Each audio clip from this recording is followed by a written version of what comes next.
Premièrement, d'abord, je tiens à remercier la présence des membres de notre communauté. Un grand merci à vous d'avoir d'abord signé de votre présence, petit cabaret. Charge de venir pour venir à la réunion de la LSG. Je tiens vraiment, au nom de l'ensemble des membres du comité, à vous remercier. Membres de notre présents et présentes à l'ICAE. Normalement, on devait commencer par faire des rapports. Il y a la situation à Bonsec. Il y a Petit Frère Bled, il y a des membres. Mais comme ma secrétaire a fait un peu prise, nous allons commencer par l'ordre du jour, il y a réunion à l'idée. Mais avant de commencer, nous allons la prière, puis nous allons l'égo, titi. Nous allons la prière, après on commence. Laisse que tout ce que nous ferons en ce lieu soit équilibré par toi et sois le maître de cette cérémonie, du début jusqu'à la fin, en remettant entretenant. Sois avec nous et guide-nous. Car ainsi prions au Seigneur Jésus-Christ. Amen. Amen. Merci beaucoup. Il y a eu des ajouts. Ce n'est pas encore approuvé. Adopté, dirais-je. Mais la quasi-totalité est déjà bonne parce que nous avons eu le temps de mettre cela à la disposition de tout le monde via notre groupe WhatsApp. Ça, c'est la première des choses. On s'est entendu que la prochaine réunion, c'est justement pour parler du règlement d'ordre intérieur et de la notion législative. Lorsqu'on allait faire cette prochaine réunion, comme on dit souvent que l'homme propose, Dieu dispose, on était tombé sur un cas que tous nous savons bel et bien, de notre frère Bled. On avait reporté notre réunion pour aujourd'hui, donc c'était juste après les obsèques des frères de Bled. Donc c'est entendu pour tenir une réunion pour parler de l'ordre du jour que nous allons parler aujourd'hui. Nous allons procéder de la manière suivante. Premièrement, nous allons faire la lecture de notre règlement d'ordre intérieur et nous, les membres du comité provisoire, avons élaboré pour vous proposer et avoir aussi vos propositions pour qu'ensemble nous puissions mettre ça en application au sein de notre association. Je vais faire répéter, ces règlements d'ordre intérieur, c'est une proposition.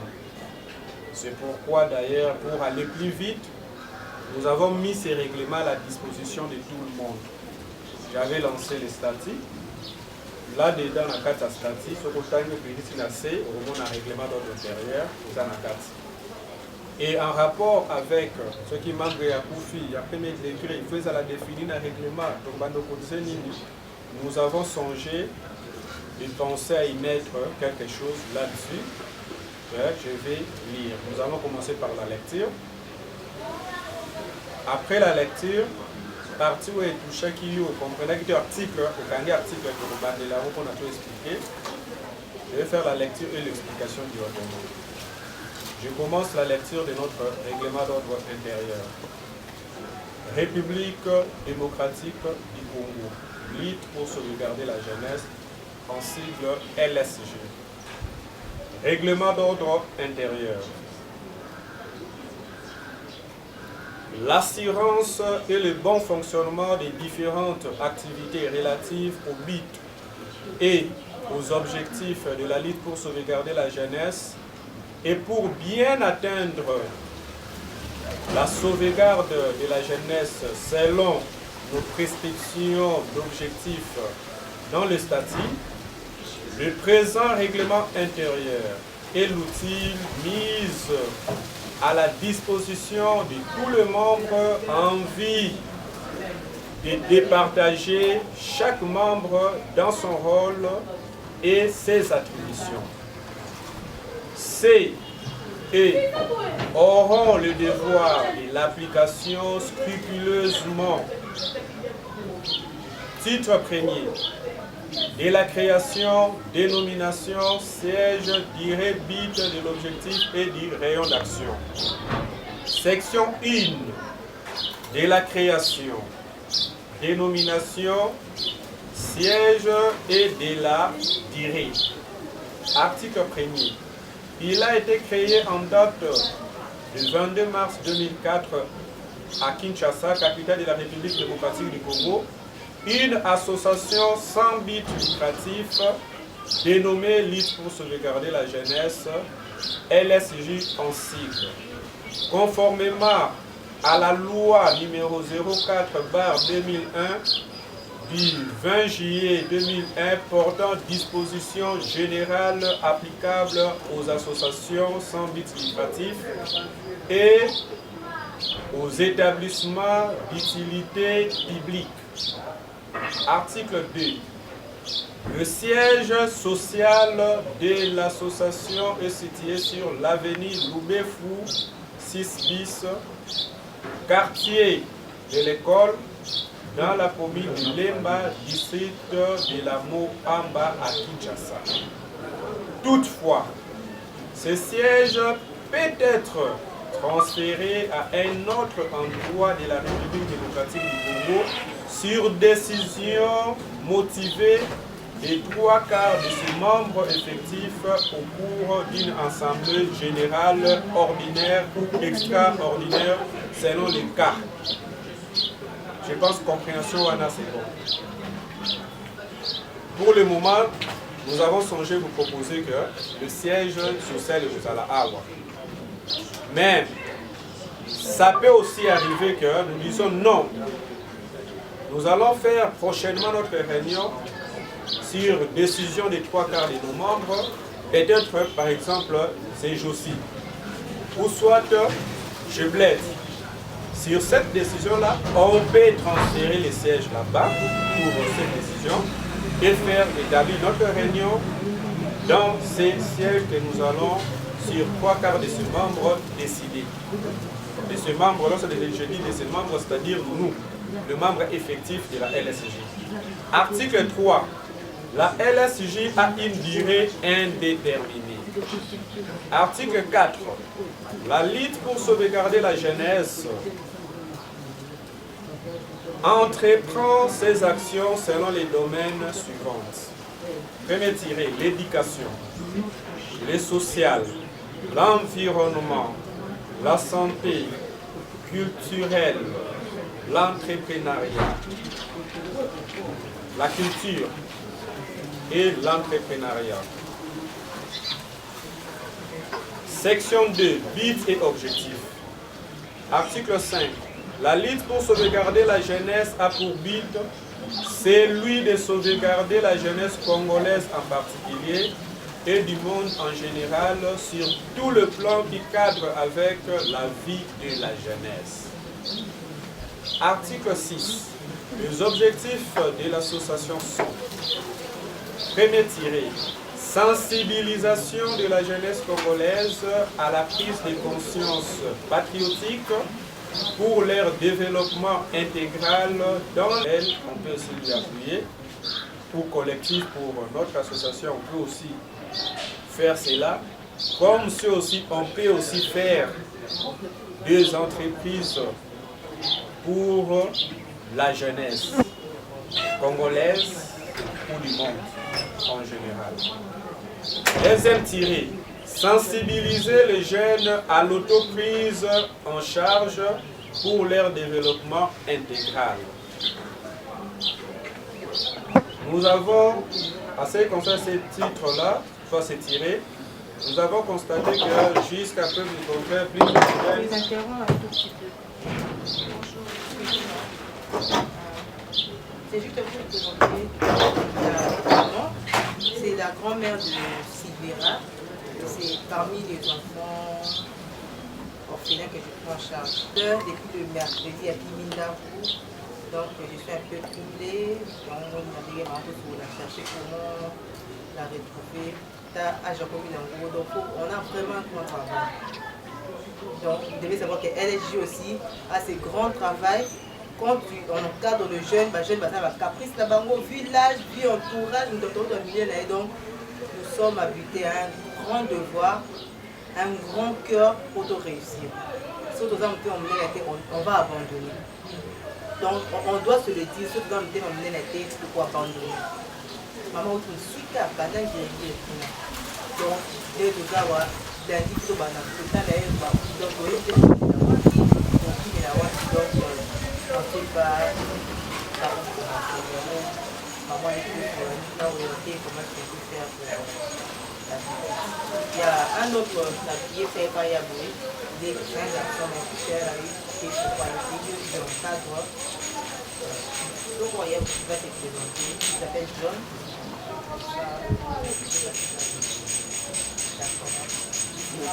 Bon, maman, c'est là avant, maman.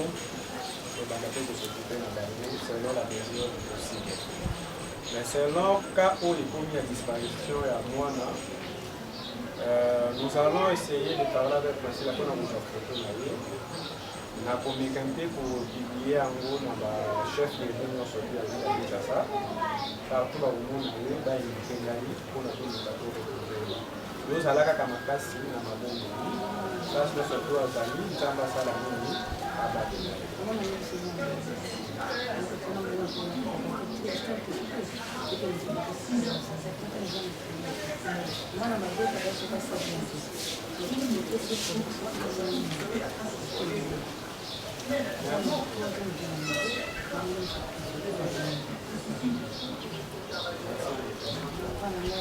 Mais ce qu'il y a des places toi qui est c'est renseigné pour la place. Pour la plupart des enfants, ce qu'il y a qui Kimaka, place à Kendakami. Samedi, dimanche à Zongi, la belle banque et moi on l'a. La fille là, ok. Comment vous êtes sur la commune? Troisième tiré. Lutter contre l'opium et la jeunesse. L'alcoolisme, drogue, délinquance juvénile. Lutter contre l'opium et la jeunesse, c'est ça qu'on a mabé. Jeune Basalaka, quand il va aller en Nyonso. La Bombay, la Nyonso Touana, la Diamba, tout ça. Et là, la troisième tirée, Nabiso. Lutter contre l'opium de la jeunesse, entre parenthèses, l'alcoolisme, drogue, délinquance juvénile. Quatrième tirée, élaborer les priorités en s'intégrant dans la politique locale, régionale et nationale pour trouver des solutions pour l'évolution de la jeunesse et participer à l'évolution de villes et provinces de la République démocratique du Congo sur tout le plan qui touche la vie de la jeunesse congolaise. Je vais essayer un peu d'expliquer Tiré Oyo. Entre nous, nous sommes là, peut-être il y a celle-là, dans la ambition politique. Ou soit, comme à un niveau international, ce qui concerne la société civile. Oh, bien la société civile, et ça ensemble, il y a des ONG. La politique, la décision, la sens où il y a prudence, jurisprudence, il y a tiré où ils allaient élaborer les priorités en s'intégrant dans la politique locale, régionale et nationale pour trouver des solutions pour l'évolution de la jeunesse et participer à l'évolution des villes et provinces de la République démocratique du Congo sur tout le plan qui touche la vie de la jeunesse congolaise. Tiré à Souka, la LSJ créera, dirais-je, des activités diverses, génératrices de revenus pour son autofinancement. Je pense qu'on est compréhensible. Article 7.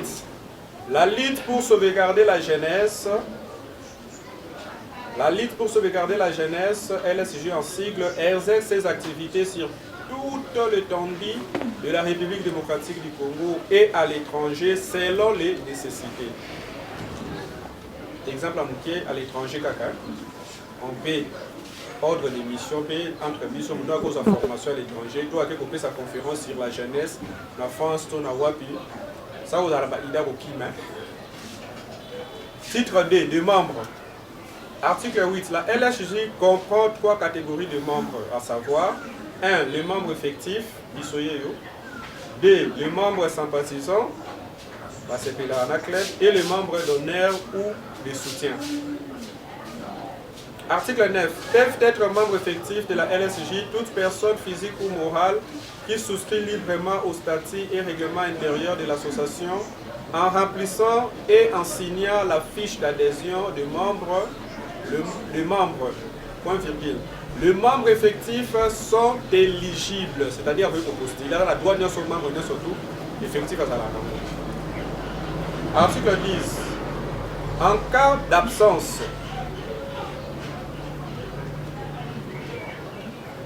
ou éligible, pardon, avant article 10, l'INEAM sur le tout membre est tenu de prendre part à toutes les réunions au lieu, date et l'heure fixées par les comités exécutifs ou par les autres membres.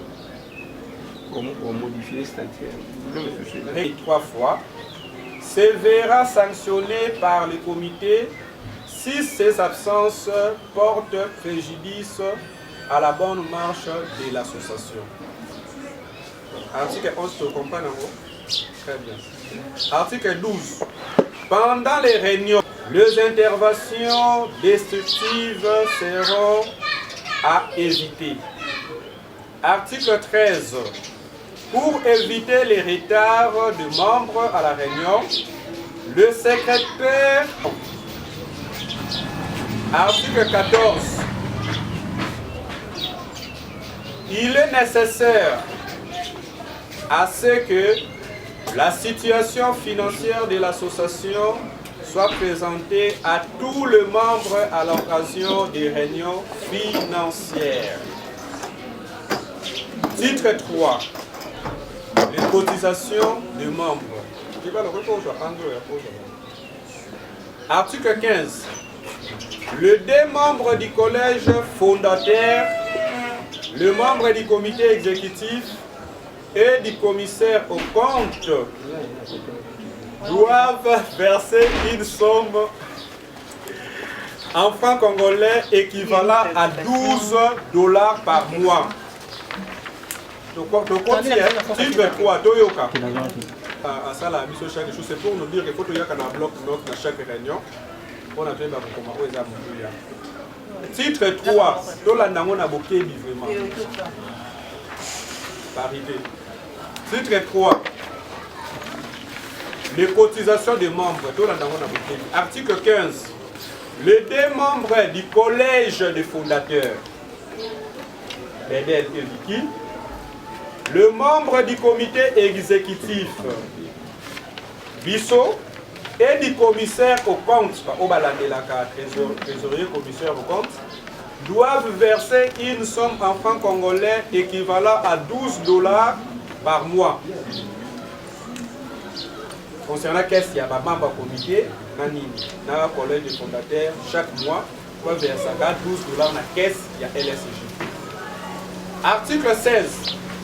Les membres effectifs, virgule simple de la LSJ, verseront une somme en francs congolais équivalent à $10 par mois.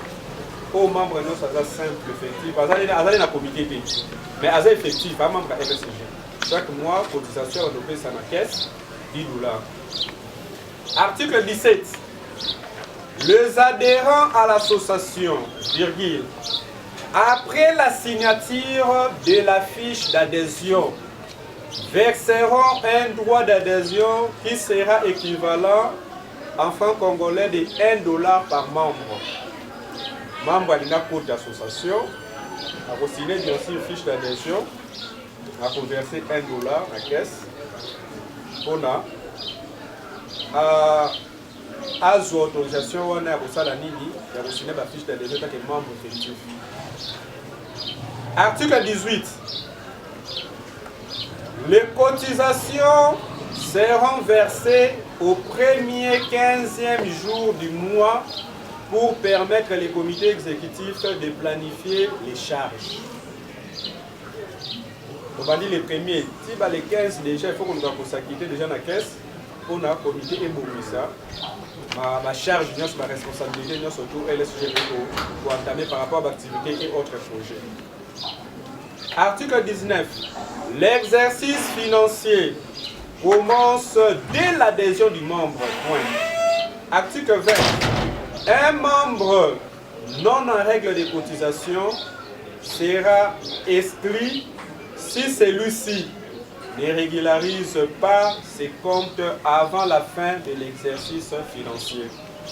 Ce qui est dans le statut, que l'exercice financier, l'exercice surtout et bandaka, chaque le 1er janvier à chaque mois, puis se clôturaka, chaque le 31 décembre et à chaque année plutôt. Donc, pendant l'année mobile, on régularise caisse na yote. Luka bato comme les 31 ou ça la nous régularise, on peut avoir une sanction. Il y a article 21. Un membre, article 20, un membre non en règle de cotisation sera exclu si celui-ci ne régularise pas ses comptes avant la fin de l'exercice financier. Je pense que José Zala, ancien caissier Nabiso, article Zala Gade. Il y a d'autres qui peuvent s'appliquer, mais article pour appliquer discipline sur eux, ils allaient quitter. C'est pourquoi Bandé pour ça. Titre 4. Le financement extérieur. Article 21. Tout financement extérieur sera présenté à l'Assemblée générale lors de la réunion qui suit le financement. Article 22. L'association étant une personne morale bénéficiera 2% du financement, quels que soient les projets financés. Je crois que ça, le financement, c'est pour y libanda. Mais 2% fait pour la caisse, bah tout chaque côté. Il y a financement à projet ou à autorisé libanda, financement outil libanda. Donc le rambongo 2% de côté la caisse, c'est libéré dans la caisse. Na compte il y a projet ou à activité ou à outil libanda de ça. Activité de financement à projet ou à assistance à outil libanda. Article 24. Le membre de l'association sont prioritaires de travailler sur remplir la compétence de l'office d'emploi. Article 1 est pour protéger l'alinéa. Il y a un objectif sur l'entrepreneuriat. Il faut créer peut-être l'entreprise. Mais ce qui manque, il y a LSG Azam Salade.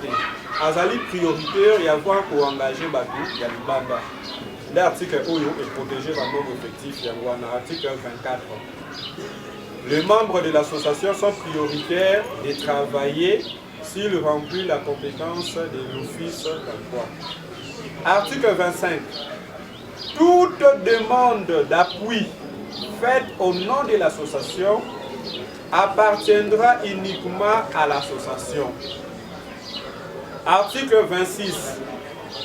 Une comptabilité transparente est exigée pour éviter toute malversation du fonds. Trésorière, donc vous allez va faire ça la situation, la réunion sont financière. Comme nous disons surtout membre de la courante, il y a réalité financière ou financière, il y a association à l'issue. Article 26. Une comptabilité transparente est exigée pour éviter toute malversation des fonds. Alinéa lundi. Un compte sera ouvert et géré à double signature pour la sécurisation des fonds. L'une du président du comité exécutif et l'autre du trésorier. Le secrétaire exécutif est la seule personne fiable désignée pour assumer certaines tâches, fonctions et signatures sur accord mutuel en cas d'empêchement ou d'absence du président du comité exécutif de la LSG. trésorier pose à l'avocat d'urgence président Azake. Il faut qu'on signe, vice-président Pazake, c'est le secrétaire. Titre 5, titre à sous, avant sous. Assistance sociale. Article 27. L'association prendra soin d'entraîner tous les membres actifs, c'est-à-dire effectifs, vers une mutuelle de santé en son sein.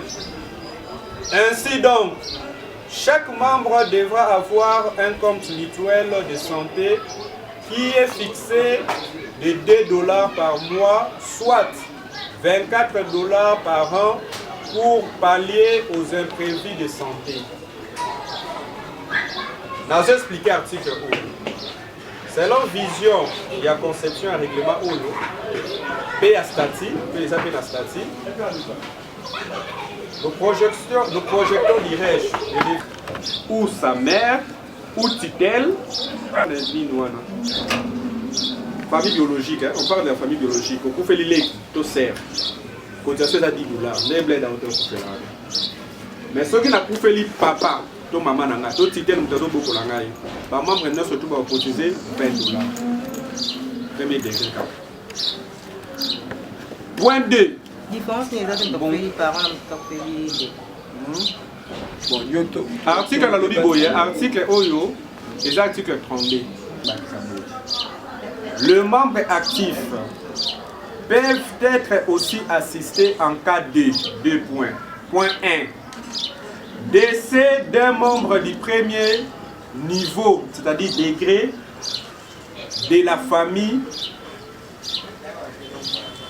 effectif, entraînera une cotisation de $10 par tous les membres effectifs.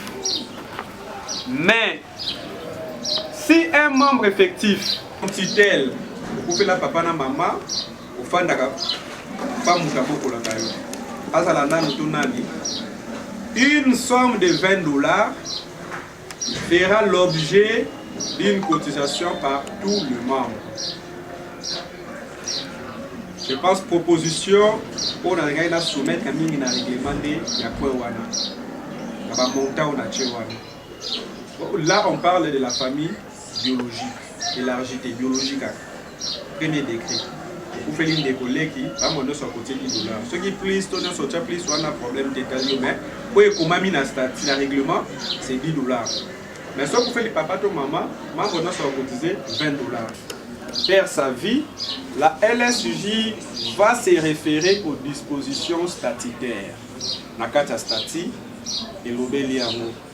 Parmi ma campagne, ça là que membre à perdre qualité à membre. Hormis exclusion, hormis la suspension, tout ça, non surtout que l'on la moto respire, montant l'on a pour la faute grave tout ça. Il y a aussi un point membre qui décès. Nakata décès, ça là ma campagne to commander na statut wala so botangi bomo na yango.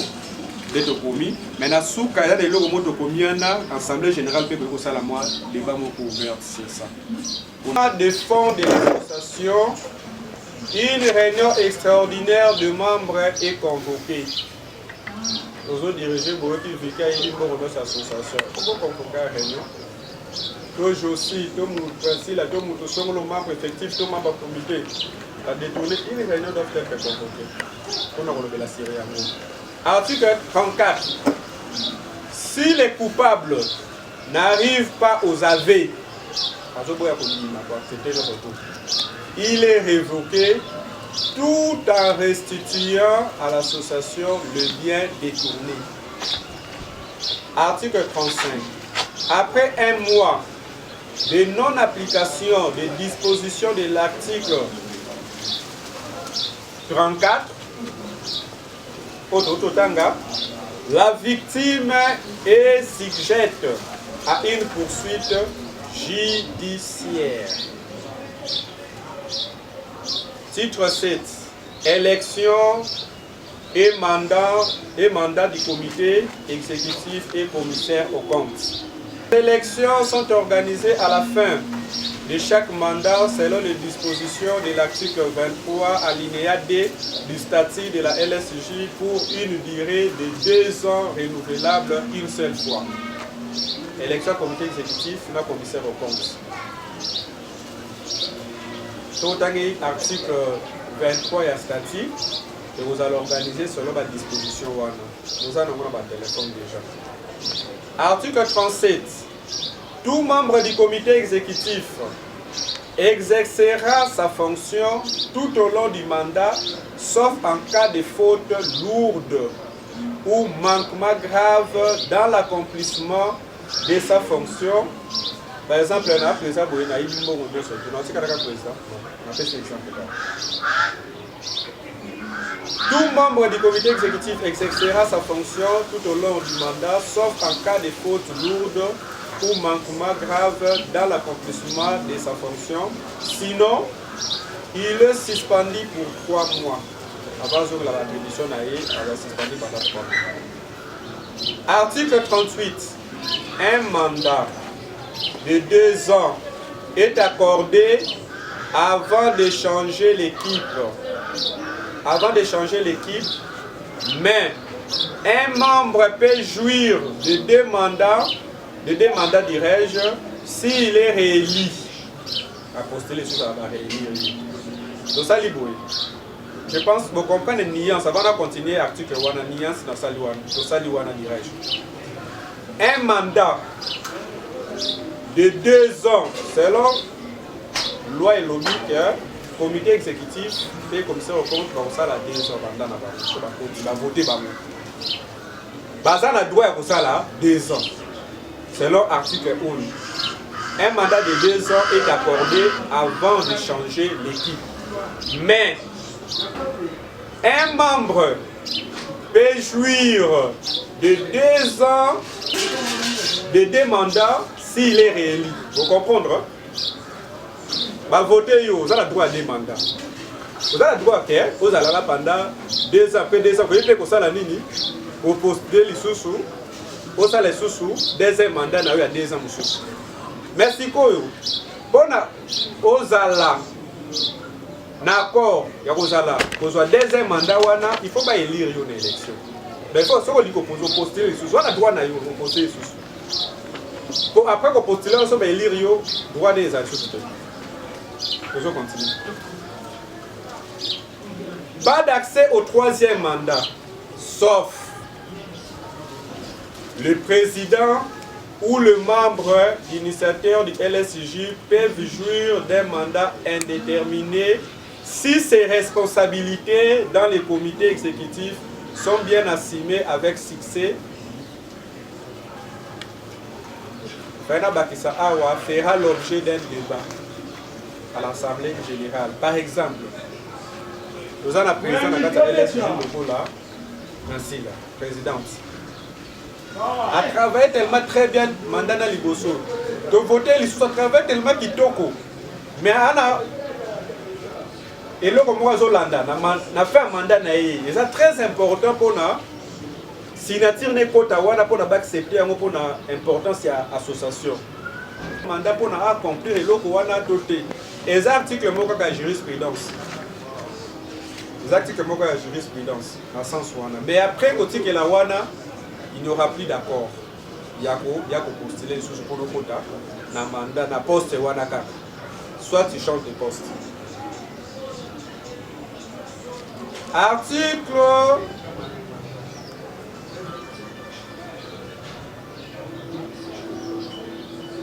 titre 8. Élection et mandat du comité exécutif. Article 39.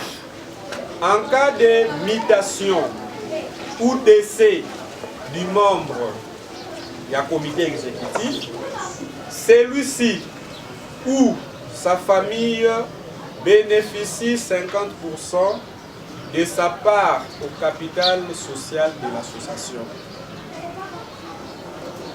Et là, on a l'obaki dans l'article wana, ce qui m'a battu.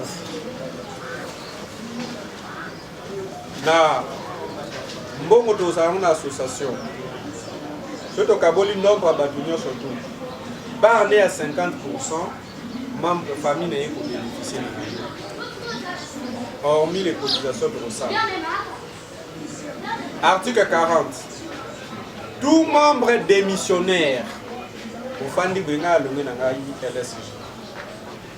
tout membre démissionnaire est exclu de la LSJ.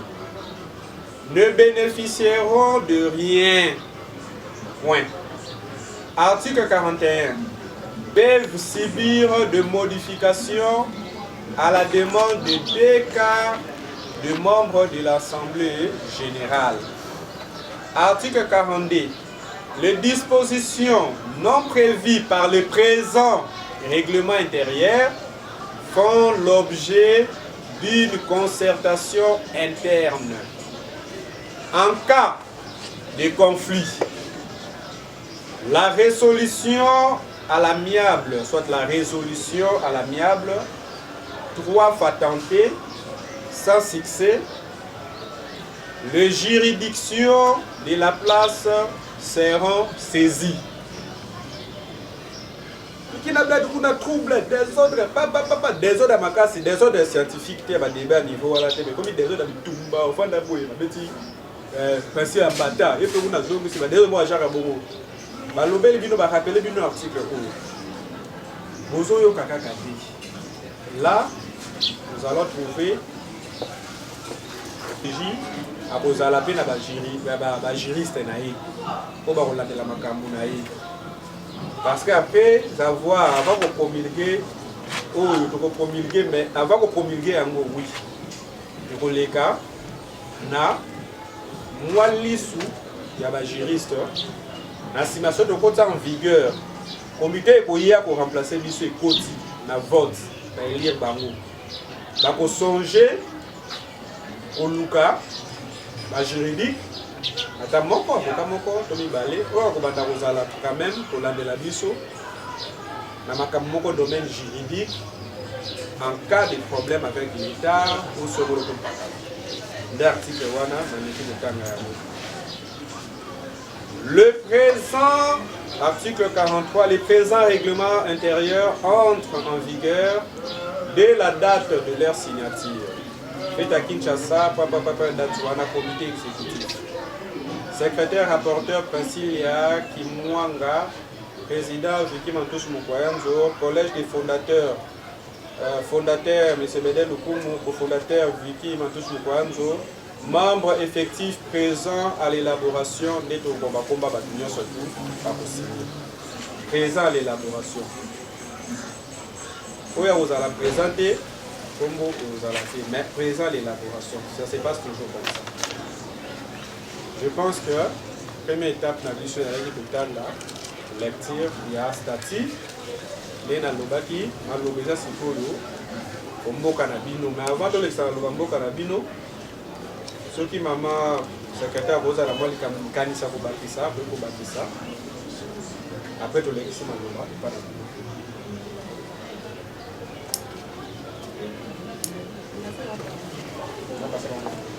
papa. Avant de les papa, le corps va les femmes d'abord. Maman a encore plus pour le temps. Tout à l'heure, quand tu faisais la lecture, dans 109, hein, là où tu parlais de 50%. Le cas article, comme ça, nous allons vous remettre. Voilà, 39, quand tu dis en cas de mutation ou de décès du membre, celui-ci ou sa famille bénéficiera de 50% de sa part au capital social de l'association. Je n'ai pas trop bien compris les 50%. C'est dans tout ou bien dans ses cotisations? Merci. Je pense que toujours la titre et le financement. Là, ça concerne la cotisation, pas dans tout. Dans le sens, il y a titre et financement. Lorsque à bénéficier de la cotisation, il y a la cotisation. À ce moment où bus effectif, si le là Koufi a bénéficié de l'autre côté, non, la cotisation n'a pas à bénéficier, tu peux sa famille de 50%.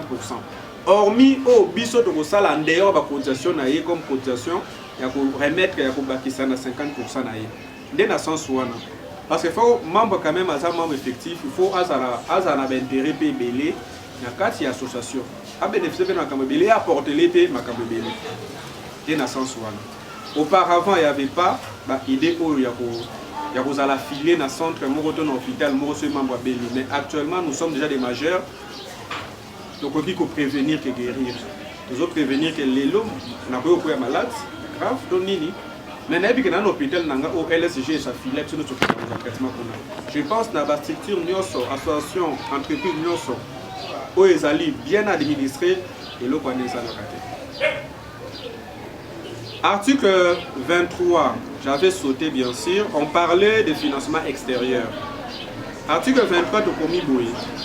Le revenu de ce financement sera orienté dans l'activité prévue par le budget, aussi possible par les donateurs, les reliquats de la réalisation seront versés à la caisse de l'association. Le revenu de financement seront orientés dans l'activité prévue par le budget. Par exemple, financement outil libanda. Le financement na pona to sala nini. Peut-être na pesa exemple to beta bali. Il faut financement wana to salela yango makambu, mbongo to salela yango makambu to zuli yango eza nini bali. Pourcentage ya bale wana to ko activité wana to ko sala. Et kokota wapi na caisse. Yango to lobi de les reliquats na suka so moni, les reliquats de la réalisation seront versés à la caisse de l'association. La poche à Moutoudé, mais la caisse. Pas de one est commercial. Pardon. Oui, donc ça peut être quoi? Bon, on a projet mon bobo. Non. Donc, on a projet mon bobo ça là. Yo aujourd'hui aide les bandes à financement et les bandes. Maintenant ma question est suivante. Vous prenez les financements pour la peut-être un bail.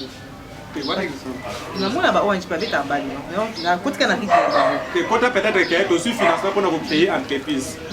C'est juste exemple là piscine. Ah oui. Exemple ta piscine, quel exemple là.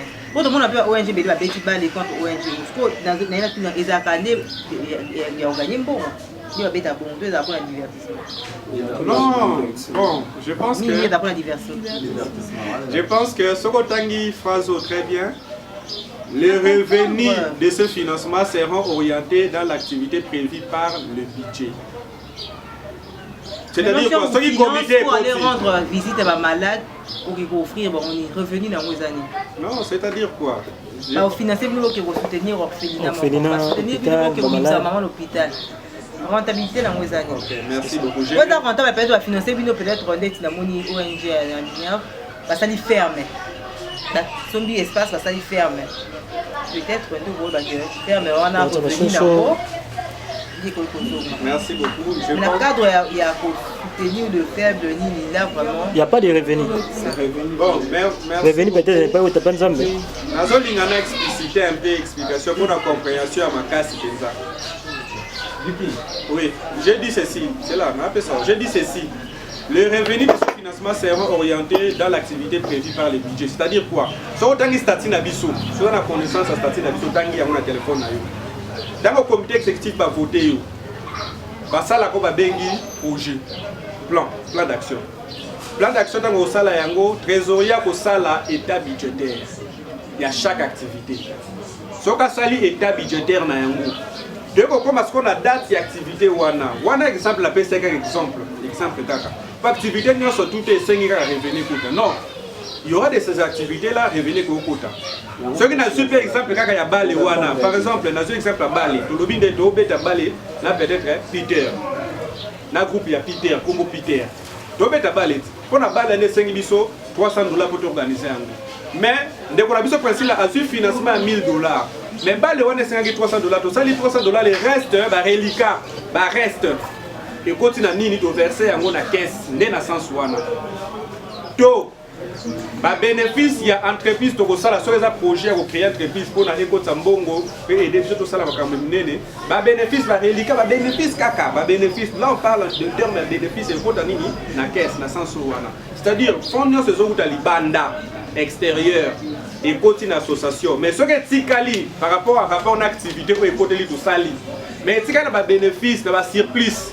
On a parlé un peu en termes clairs. On a surplus wanande mute kokota wapi na caisse. Et kokota la poche ya mutute. Il y a un article qui parle au cas où on soutenait un membre de faire une activité. Qu'est-ce que ces membres vont commencer à retourner? Pourcentage nini, on va retourner la caisse. Article, on doit chercher, comment article, pour nous aider à interpréter, il faut qu'on article, pour en attendre comme ça on interprète. Non, l'idée est de l'article retour la caisse. Moi je me demande, parce que dans le projet, c'est ça que moi j'avais très bien dit. On ne peut pas commencer à financer à l'extérieur aussi longtemps. Parce que quand je sais chaque cotisation à $20 par mois, il y a $10 par mois, $100, tu dois avoir un financement d'activité. C'est pas que je sors la moucadela, c'est que maman, on peut retirer la caisse. Mois prochain, tu as 4e, 5e maman au juste. Yanine. Et pourtant, il y a une fois sous donc maman sentit que tu as tel compte à LHJ, moi kilo. En fait, ça ni lever sa valeur. Mais nous allons monter prévoir. Un article fait prévoir que en cas il y a soutenir une activité, il y a un de membres vient pour pistonner un de membres, montant à couper ça le membre est obligé de rembourser peut-être 10% un montant chaque mois. Si tu avais donné $1000, donc il faut que chaque fin du mois, chaque fin du mois, attends, chaque fin du mois, c'est fini, c'est resté comme ça. Comment on a trouvé ça, surtout soutenir deuxième personne. C'est ça. Deuxième personne peut tourner à d'autres zones ça autant. Parce que bateau va finir ça. Vous avez combien dans votre caisse? Nous avons fait $100 000, tu n'as même pas $10 000. Même banque, pas prêter au mot. Même la banque, pas prêter au mot, il faut au moins 30% pour gagner à prêter. De ce mot défa, $100 $100 000, il faut au moins $40 000. Il faut un bon, on a dit ça, on ne jamais. Bon, on va consigner en gros. Et puis il y a des déficits. Consigner va bien, il y a des déficits. Donc on doit avoir nous-mêmes un bon départ. Tous à déjà la moi base, moi il y a c'est ce que je dis, base on a tous on but mon d'activité qu'on peut faire dans le groupe. Ouais, il faut ça la créoline. Samedi moi on fait cette formation sur créoline, le plus fort à voir au ça là, ça va moyen de ligne financier. Ouais, il faut ça la Yahoo, il peut faire. Ouais, il faut ça la Nini Javel ou Anna ou de Javel, il peut le faire. Ouais, il faut ça Nini. Je me rappelle un jour, je discutais avec la maman de Laetitia pour y aller à la l'anglais. Ça s'appelle ancien membre. Il y a eu ta pour ça la formation pour la Nini. Parce que moi j'avais donné la formation à Yahoo, hein. Un jour on a fait sa formation à Yahoo et tout. Jusqu'à là, on a été bon peut-être tout d'accord nous maintenant là, pour objectif d'aller monter. On doit sentir la différence. Vicky Akala, Arose à Vicky à démonter. Je suis à Calarosa à démonter. Titi à Calarosa à démonter. Pour vraiment, quand on Taliban a au monde, on va sentir vraiment qu'il a affaire à des intellectuels, il a affaire à des gens qui sont matures, ils sont capables de donner ma grande responsabilité et à apporter le bon résultat. Merci beaucoup. Avant que l'examen ne pas Peter, je pense idée article où il y a qui n'a pas de au Pesaka, Renan Bosso de Salaka Awa.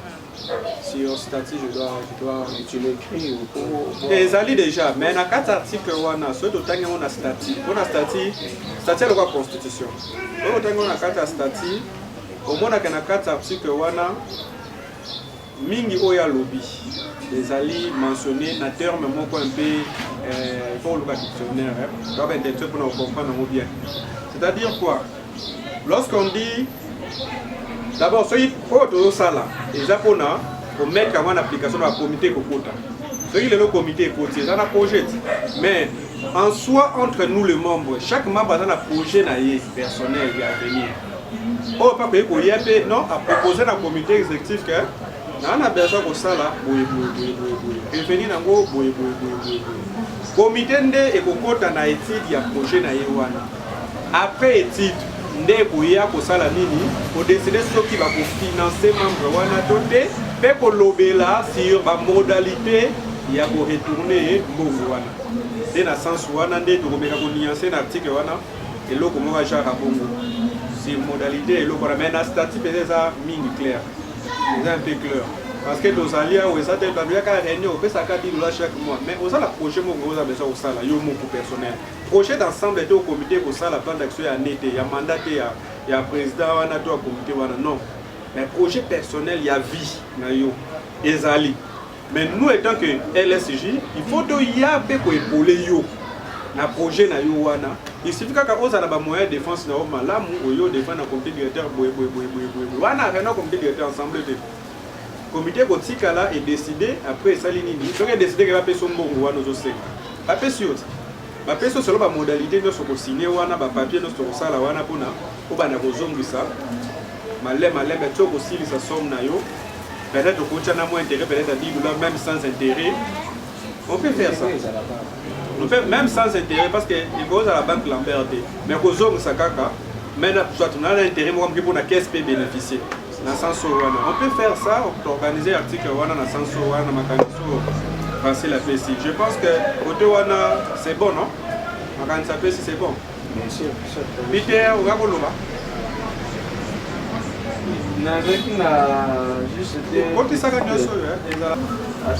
avec les associations, elles n'ont pas déjà des 100 000 lucratifs. Déjà, un article, le revenu, les bénéfices, tout ça peut revenir dans le compte d'association. Je ne sais pas, mais quelque part aussi, ça risque aussi de casser. Parce que toute association visera le bénéfice. On ne vise pas le bénéfice. Donc, ceux qui ont déjà dans le cadre, ça risque de poser peut-être un problème. Il y a un article ici que je suis en train de chercher, mais j'ai du mal à... de chercher, comme ça, on va Non, c'est important que je passe directement. Ah, parle, c'est où les allées au lobby? C'était entre 7 ou 8 par quel temps ou temps que malheureusement j'ai du mal à me retrouver. Où vous avez parlé pour la convocation des réunions. Il y a un article dans le lobby. On est obligé de participer à des réunions où ils sont convoqués par le membre du comité ou soit par un membre CACA. Il y a association. Cet article-là peut poser problème parce que la personne qui convoque la réunion doit avoir une qualité quelconque. Ce n'est pas tout le monde de convoquer une réunion, on a qui n'a convoqué une réunion. Il y a un autre parce qu'on ne sait pas en réalité qui a qualité de convoquer. Donc on a je convoque une réunion, on a bien ici 3-4 personnes, on prend une décision et ça va devenir tout le monde. Juste c'est des petites préoccupations là. La première préoccupation, je veux bien comprendre. Au débat, lorsque qui a parlé de revenu, c'était l'article 23 si je ne me trompe pas. Où le revenu, il y a chaque activité, tout ça là, des bénéfices, tout ça doit revenir à la caisse et à l'association.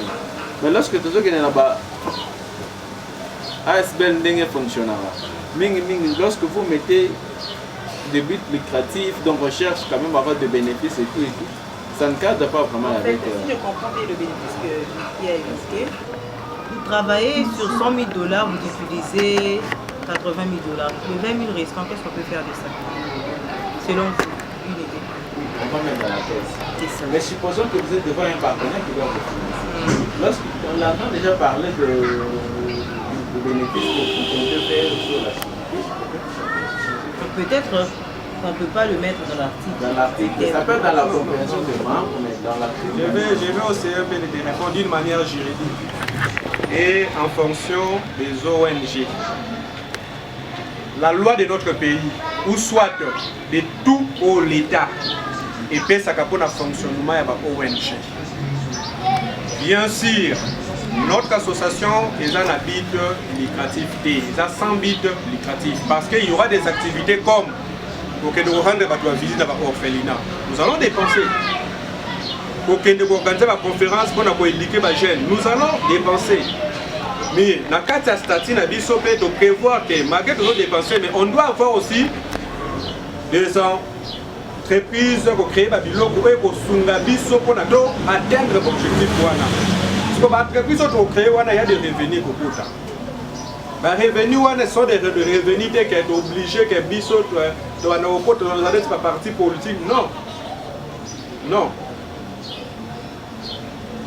Dans chaque charte, soit constitution, il y a un article qui reconnaît au Bapé Sakapona, Nini, Badon Bapé Sakapona, Nini, association. Ça c'est le 1. Sur le plan maintenant de notre association, nous comptons Yakokoma ONG. On a payé nous avez des bandelités.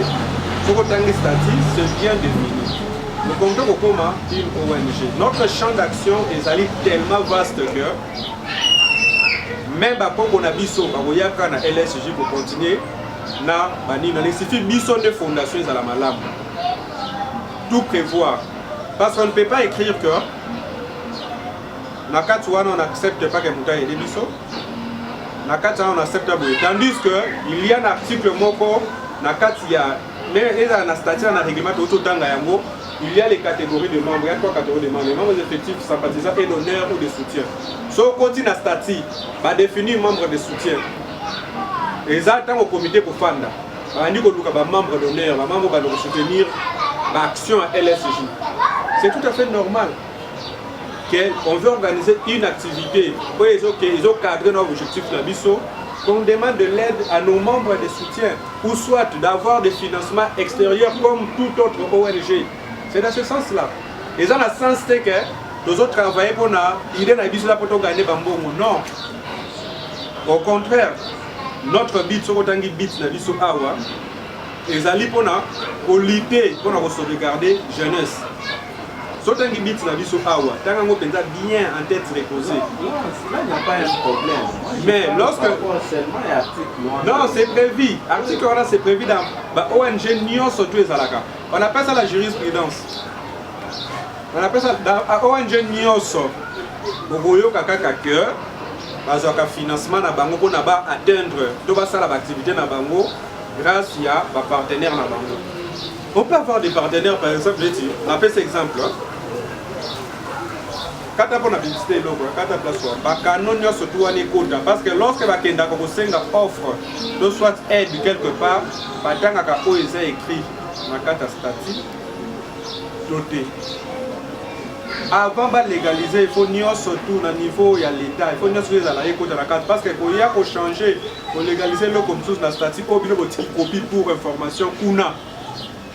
Dans l'État, ils ont procédé mais ce qu'on a dit, statut, surtout ONG, surtout, ça cadre toujours avec des partenaires. Les partenaires, on est là qui cite que ça, les bits négatifs, non. C'est toujours sans but négatif parce que le partenariat est d'abord pour atteindre l'objectif. C'est dans ce sens-là. Question sur le membre. La réunion peut être convoquée par le président, par le comité exécutif d'IREJ. Le comité exécutif est dirigé par le président. Il y a un président. Oui, bien sûr. Ou par le membre. Mais dans la constitution, Torobaki Sawana, membre du comité.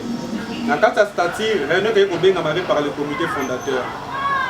Le collège des fondateurs qui s'appelle réunion extraordinaire en cas de faute grave. Par exemple, le comité est élu, il faut réunion extraordinaire à la convoquer par comité. Commissaire au compte peut convoquer pour réunion dans le comité exécutif pour appeler ça rapport, il y a situation financière ou à sali comme inspection dans la trésorerie.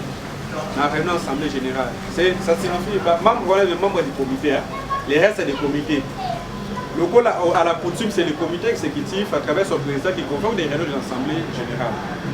Mais dans la constitution, dans le statut de la mission d'IREJ, il y a un article où l'audit du comité fondateur peut convoquer des réunions. Même il y a un comité exécutif, entre le comité exécutif et le comité fondateur, de la commissaire au compte ou de l'assemblée générale, réunion extraordinaire. Je ne peux pas la convoquer la sans soir. Donc c'est un peu la sans soir. Mais ça, je suis mal. Combien?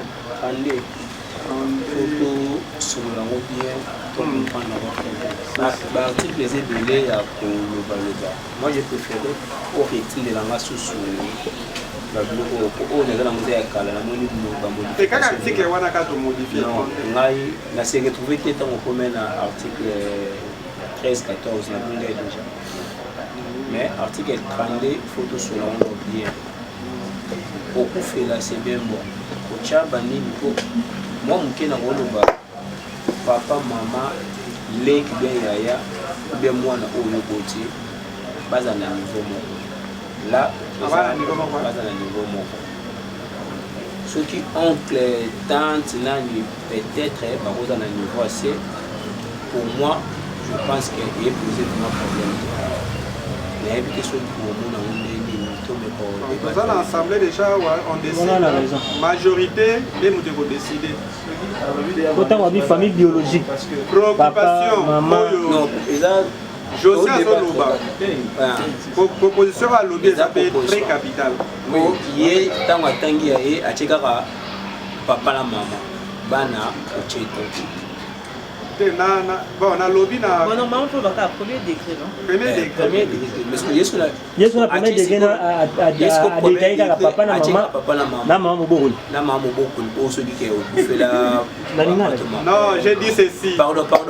Il y a mis balai deuxième degré à Tché Bandeko. Famille biologique. Mais famille à Yomo Konde, to Tchete, voilà, to Bossa Niwe. Même les autres sont tanguités. Pour éviter que tant qu'on dit n'y pour pas premier degré. Le premier degré, les a papa. Comment tenir ça en compte? Parce que surtout quand on a le deuxième degré, les gens un peu trop large. Et vous avez peut-être premier degré, il y a une cotisation telle que prévue dans le règlement, mais ouais, deuxième degré, ce que vous avez là, comment est-ce qu'on va s'entendre pour l'assistance? Ça va dépendre maintenant de la entre nous, on doit l'assister quand même comme ça. C'est un peu ça. Ça va, c'est quoi? Dans l'article OU, on va écrire ce qui suit. Le membre actif peuvent être aussi assistés en cas de 1. Décès. Comme dans le mariage. Décès d'un membre du premier degré, parenthèse, famille biologique du membre et de sa propre famille. Sauf si et seulement si ce membre est marié, par une somme de $20 par tout le membre effectif. Assister en cas de le membre effectif peut être aussi assisté en cas après avoir autant d'assistance article où est commis le membre effectif peut être aussi assisté en cas de 1. Mariage virgule décès d'un membre du premier degré. Mariage. Petit détail. Mariage. Après décès, peut au plus de détails, non, pas. Un membre effectif.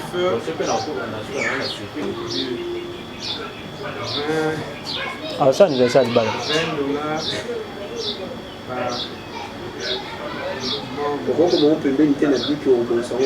C'est bon, 2 chiffres pour une cotisation de $20 par membre. 2 membres du premier degré, décès d'un membre de la famille, décès d'un membre du premier degré de la famille d'un membre effectif entraîne une cotisation de $20 par tout le membre effectif. Voilà, c'est bon. Venez au service aussi. Il faut au don de venir. Depuis 22 ans. Dans la cité.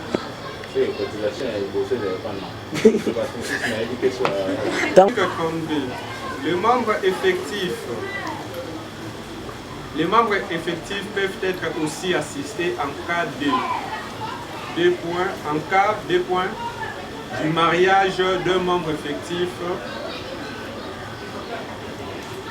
pour une cotisation de $30 par membre sera exigée. Donc, ça français place en cas de décès d'un membre du premier degré du membre effectif, tout membre va cotiser $15 pour l'assistance de notre très cher membre. Donc, ça déplace sur la France, ça vient au quota. Là, on a l'idée que notre membre a cotisé $30. $20 et vous allez $20, $15, $15. $15. si un membre perd sa vie, la LSJ va se référer aux dispositions statutaires à la Comté. Il y a mariage pays, tu as dit que tu as 25 ans. À toi pour parler. Ça les a été. De toute façon, quand tu as boé, ça n'empêche pas que vous ayez un amour.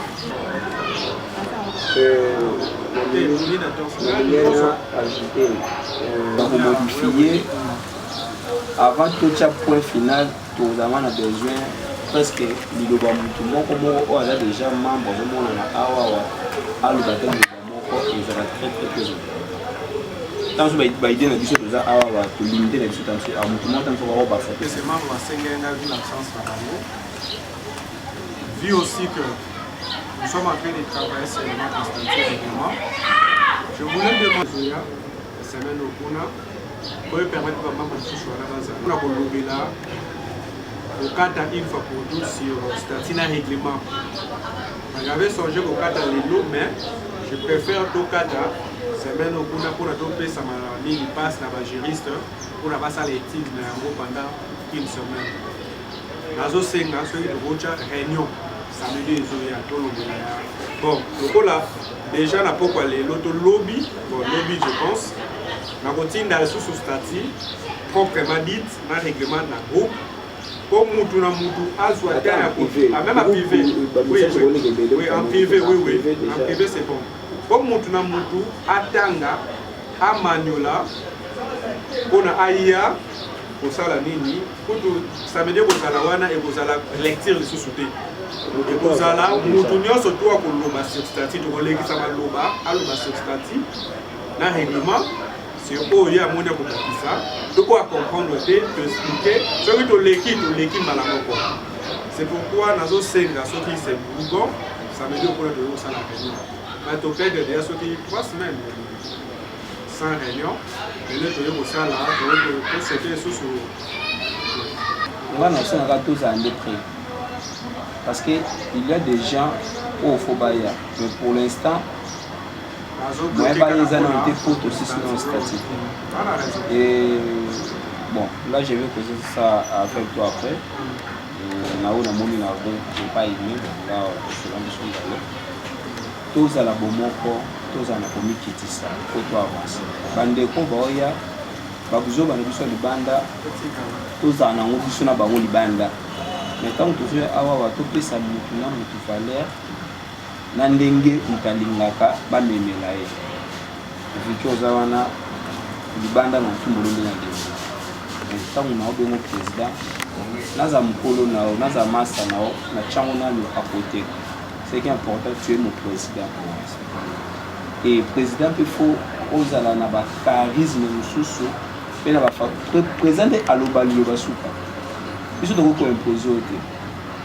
Oyo loba yango etika la bon mais ceux qui biso ba membre to mona ke la décision na yo na biso de simbate il faut directement ce qu'on faut dans la façon ni pe ya ko lobele là pour to respecter combo wana ya président nous surtout wana senga ma biso respect et on a vraiment important ma place na carte LSG pour les lutte pour sauvegarder la jeunesse ceux qui des biso moro photo apeka ba jeune toza komi bomana toza na komi traité ça ne sauvegarde la sentiment que ya mokili to lutter vraiment pour la bateau bakoya bakuta biso toza déjà mis toza bomoko pour to avancer na makanisi ko toza na pour to l'exa ba era pamba te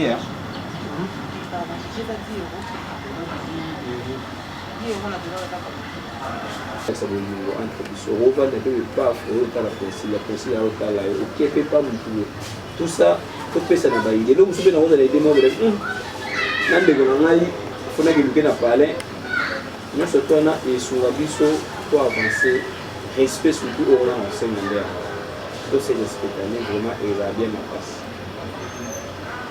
Merci beaucoup na remarque na yo rien à dire rien à commenter là-dessus mais ça je voulais aussi parler quelque chose on a fini d'abord ouais vous êtes à l'hiver non la concernant statut par rapport à Rwanda je sais que concernant statut na règlement je pense que les gars on doit être prêt pas pressé être prêt mais On ne doit pas aussi emboîter l'association pour l'absence de membres de sous. C'est ça. C'est même les Akouya, nous se retrouver 3 personnes. 4 personnes, on travaille sur l'ordre du jour.